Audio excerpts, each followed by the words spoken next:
రంగారెడ్డి జిల్లా ఇబ్రాహీంపట్నం మండల్ పోల్కంపల్లి గ్రామం పరిధిలో నాగులమ్మ చెరువు నుండి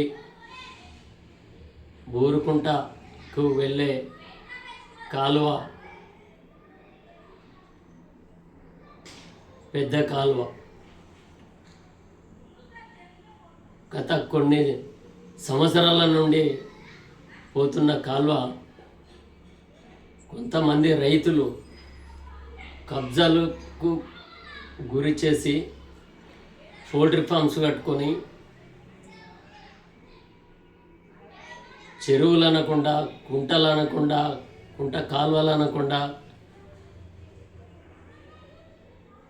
పేద ప్రజల భూములు అనకుండా కొంతమంది రియల్ ఎస్టేట్ వ్యాపారస్తులు కూడా కబ్జాలు పెట్టి పౌల్ట్రీ ఫార్మ్స్ కట్టడం జరిగింది. దీనివల్ల నీళ్ళ ప్రభావం జరగడం, వ్యవసాయదారులకు అన్యాయం జరగడం, ఇలాంటి సమస్యలు ఎదురవుతున్న సందర్భంలో ఇప్పటికైనా అధికారులు పట్టించుకొని అతి తొందరలో హైడ్రా తీసుకొచ్చి కూల్చివేయాలని చెప్పేసి మేము జిఎంజి ఫౌండేషన్ తరఫున మేము కోరడం జరిగింది.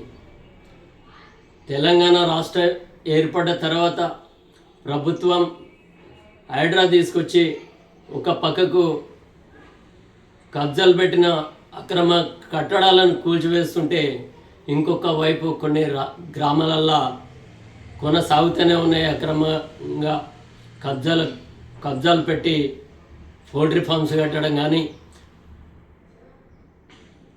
ఎంచర్లు చేయడం కానీ, ఎంచర్లు వేసి ఎక్కువ ధరలకు విక్రయించి పేద ప్రజల్ని మోసం చేయడం కానీ ఇవన్నీ జరుగుతున్నాయి. కాబట్టి అతి తొందరలో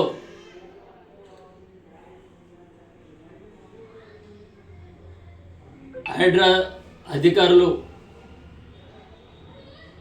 ఖచ్చితంగా ఇవన్నీ కూడా కూల్చివేయాలని చెప్పేసి జిఎంజి ఫౌండేషన్ తరఫున డిమాండ్ చేస్తున్నాం.